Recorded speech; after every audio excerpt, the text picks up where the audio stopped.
Hello everyone, welcome to our channel Jharkhand Panthers. तो हम लोग जान रहे हैं कि जैक बोर्ड में क्लास 11 का एग्जामिनेशन होने वाला है जो कि 20 मई को है। तो इसीलिए जैक बोर्ड ने मॉडल सेट को जारी किया है कि इस मॉडल सेट मतलब क्या होता है, मॉडल क्वेश्चन पेपर मतलब क्या होता है। सेम क्वेश्चन आपको एग्जामिनेशन में नहीं मिलेगा, इसका फॉर्मेट आपको मिलेगा। इसका मतलब क्या है कि आपके एग्जामिनेशन में टोटल 40 क्वेश्चन होंगे जो कि MCQ होंगे, मल्टीपल चॉइस क्वेश्चन होंगे। ठीक है, उसमें आपको किसी एक ऑप्शन को टिक करना है। ठीक है, आपका पास टाइम रहेगा एक एक घंटा।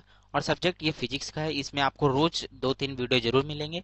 हर एक सब्जेक्ट का क्लास 11 का स्टार्ट करते हैं। ठीक है, इसमें आपको OMR दिया जाएगा, जिसमें 40 क्वेश्चंस रहेंगे, आपको उसमें फिल करना है। ठीक है, तो देखिए इस ये जो चैनल है झारखंड पैंथर्स, वहाँ पर ऑब्जेक्टिव कराया जा रहा है, फिजिक्स का फुल्ली सॉल्व कराया जाएगा। सेट 1 सॉल्यूशन है, सेट 1 ये मॉडल सेट है वो सेट 1 है। और क्योंकि जो झारखंड बोर्ड है वो सेट 1 को ही अभी रिलीज किया है, क्लास 11 का चैप्टर है, और यहाँ पर आपको सबसे सटीक और सबसे आसान एक्सप्लेनेशन मिलेगा। चलिए पहला नंबर क्वेश्चन स्टार्ट करते हैं। देखिए यह क्या है, पहले हम लोग कुछ देखिए, कभी भी एग्जामिनेशन आप लोग देने जाएंगे तो सबसे पहले आप इंस्ट्रक्शन को जरूर से जरूर पढ़ेंगे, क्योंकि इंस्ट्रक्शन पढ़ने के लिए आपको टाइम दिया जाता है। आप भले ही पहले से इंस्ट्रक्शन जानते हो, लेकिन आप जरूर से जरूर इंस्ट्रक्शन को पढ़िएगा, ये मैंडेटरी है एग्जामिनेशन के लिए। पहले देखिए, सामान्य निर्देश क्या है कि सभी प्रश्नों के उत्तर अनिवार्य हैं। कुल 40 प्रश्न होंगे, प्रत्येक प्रश्न के लिए एक अंक आधारित है। प्रत्येक प्रश्न के 4 विकल्प दिए गए गए हैं, मतलब 4 ऑप्शन दिए गए हैं। सभी विकल्प का चयन कीजिए, मतलब टिक कीजिए जो आपको सही लगे। और गलत उत्तर के लिए कोई अंक नहीं काटे जाएंगे। इसमें यदि आप कोई क्वेश्चन को गलत करते हैं तो आपका एक भी अंक नहीं कटेगा। ठीक है, वही स्टार्ट करते हैं। क्या है, which among the following is the basic unit of measurement. Which among the following is not a basic unit of measurement, time, temperature, momentum, mass. ठीक है, निम्नलिखित में से कौन मापन की मूल इकाई नहीं है। देखिए हम लोग जानते हैं कि फंडामेंटल बेसिक यूनिट में हम लोग जानते हैं टाइम होता है, टेम्परेचर होता है, मास होता है, लेकिन मोमेंटम नहीं होता है। तो इस क्वेश्चन का आंसर क्या हो जाएगा, इस क्वेश्चन का जो आंसर हो जाएगा, इस क्वेश्चन का आंसर क्या हो जाएगा, मोमेंटम। क्योंकि जो मोमेंटम है वो बेसिक यूनिट ऑफ मेजरमेंट में काम नहीं आता है। ये बहुत इजी क्वेश्चन है। ये फंडामेंटल बेसिक यूनिट हम जानते हैं, मास होता है, टेम्परेचर होता है, टाइम होता है। ठीक है, जानते हैं ना। अब देखिए, dimension of kinetic energy same as that of, कि काइनेटिक एनर्जी का डायमेंशन किसके इक्वल होता है, क्या फोर्स के इक्वल, क्या प्रेशर के इक्वल, क्या वर्क के इक्वल, क्या या मोमेंटम के इक्वल। ठीक है, देखिए ये काइनेटिक एनर्जी होता है, काइनेटिक एनर्जी क्या होता है, हाफ एम बी स्क्वायर होता है। काइनेटिक एनर्जी क्या होता है, हाफ एम बी स्क्वायर होता है। काइनेटिक एनर्जी क्या होता है, काइनेटिक एनर्जी होता है 1/2 भी स्क्वायर होता है। तो देखिए हम लोग जानते हैं कि कांस्टेंट का जो डायमेंशन होता है वो नहीं होता है। कांस्टेंट का डायमेंशन क्या होता है, नहीं होता है। तो मास का डायमेंशन क्या होता है, एल एम होता है।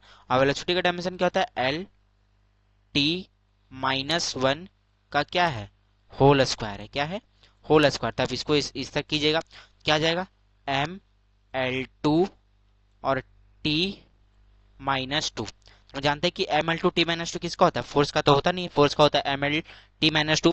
प्रेशर कैसे निकालते हैं, प्रेशर निकालते हैं फोर्स अपॉन एरिया करके। ठीक है, ठीक है। मोमेंटम क्या होता है, mass into velocity, P equal to M V. ठीक है, वर्क वर्क देखिए, कभी भी एनर्जी आए तो इसमें बहुत सारे चीज होते हैं, तो इसका जो आंसर होगा वो वर्क होगा। क्या होगा, वर्क होगा। क्या होगा, वर्क होगा। ठीक है, इसका आंसर क्या होगा, वर्क होगा, क्योंकि वर्क का जो डायमेंशन होता है वो होता है ML2T-2। ML2T-2। Next question number देखिए, एक कार है जो एक्सेलरेट होता है फ्रॉम रेस्ट से। क्या फ्रॉम रेस्ट मतलब यू, इसका क्या दिया, इनिशियल वेलोसिटी क्या दिया हुआ है, जीरो। इनिशियल वेलोसिटी क्या दिया हुआ है, जीरो दिया हुआ है। ठीक है, टू 30 मीटर पर सेकेंड, मतलब फाइनल वेलोसिटी क्या दिया हुआ है, 30 मीटर पर सेकेंड दिया हुआ है। और टाइम क्या दिया हुआ है, टाइम इसमें दिया हुआ 5 second. T is equal to क्या दिया, 5 सेकेंड। तो हमसे पूछ रहा है एक्सेलरेशन बताइए। तो हम लोग पास तीन इक्वेशन होते हैं, v equal to U plus A T, S equal to U T plus half A T square, and V square is equal to U square plus 2s। तो अब ध्यान से देखिए कि इस तीन चीज हमको दिया हुआ है, टाइम भी दिया हुआ है, वेलोसिटी इनिशियल फाइनल वेलोसिटी भी दिया हुआ है, इनिशियल वेलोसिटी दिया हुआ है। तो हम क्या निकाल, हम लोग कौन सा इक्वेशन लगाएं, तो first equation v is equal to क्या होता है, u प्लस ए टी। क्या होता है, ए टी।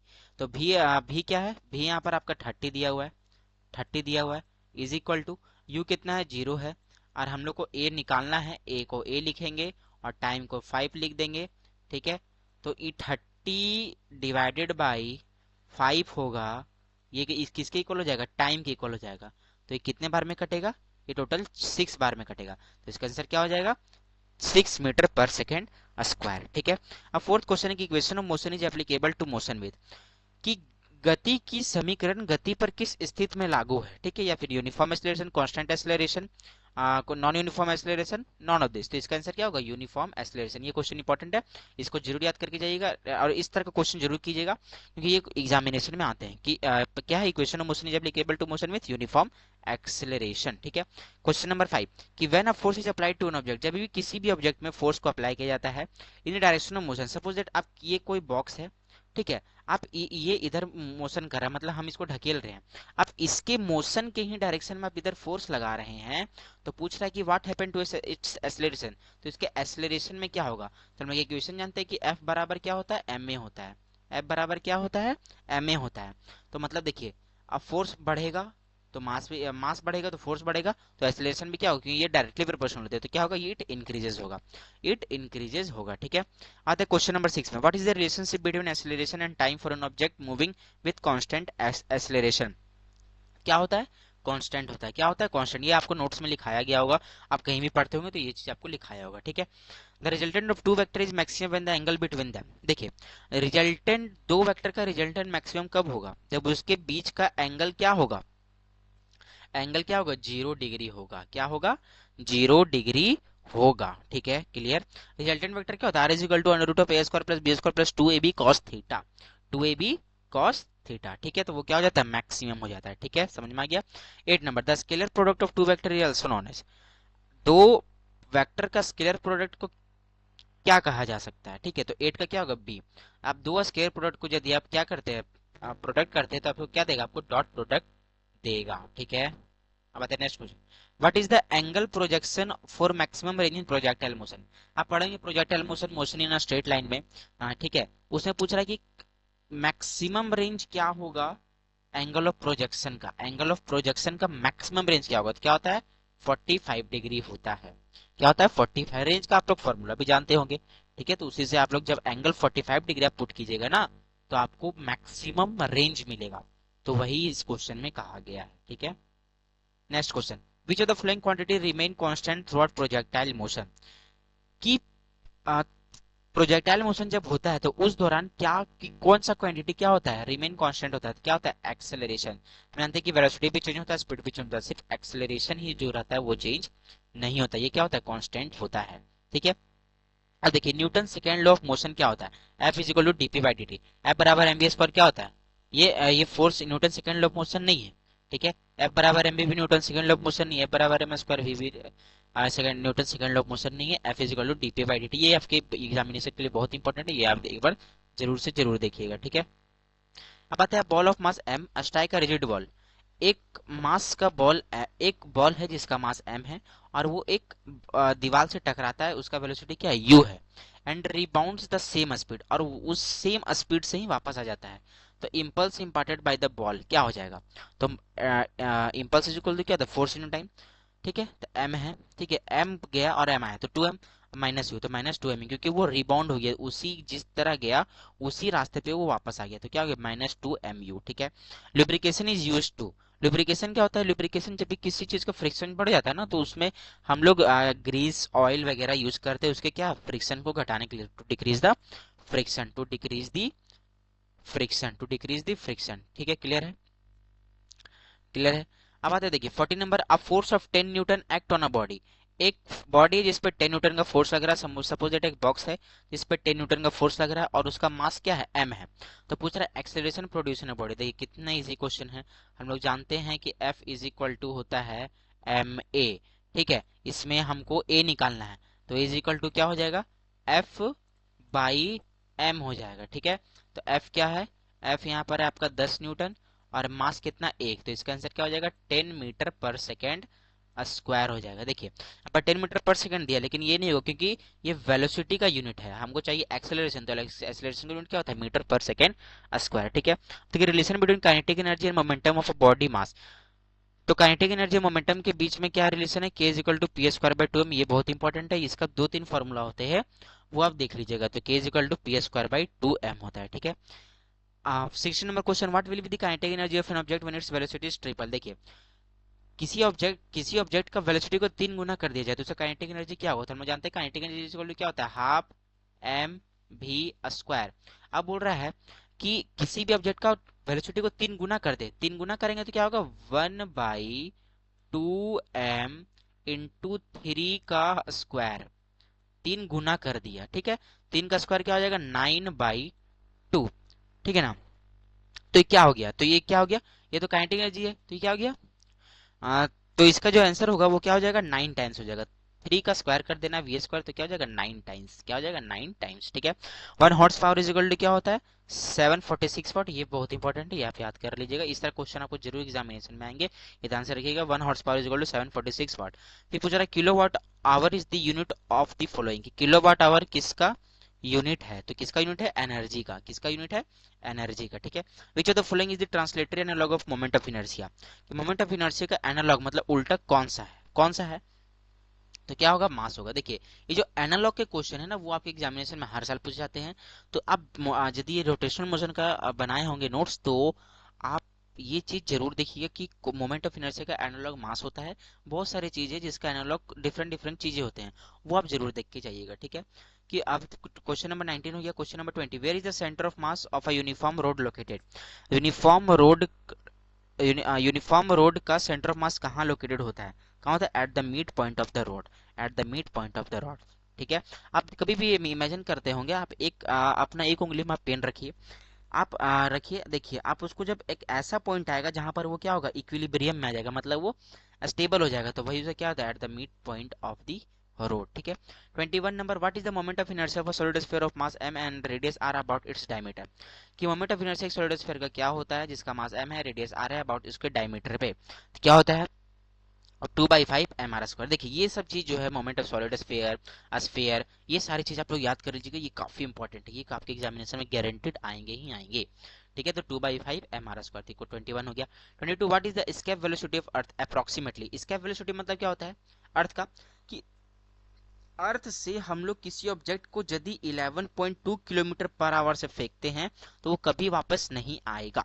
इसका वेलोसिटी मतलब मैक्सिमम वेलोसिटी अर्थ का क्या होता है, 11.2 किलोमीटर पर आवर। मतलब यदि आप किसी भी ऑब्जेक्ट को 11.2 kilometre per hour, sorry kilometre पर सेकंड यदि आप भेजते हैं अंतरिक्ष पे, तो वो ऑब्जेक्ट कभी भी वापस नहीं आएगा, उसको हम लोग क्या बोलते हैं, एस्केप वेलोसिटी, ये याद रखिएगा। अब in an elliptical orbit where is the sun located, elliptical orbit में सन कहाँ लोकेटेड होते हैं, तो एट वन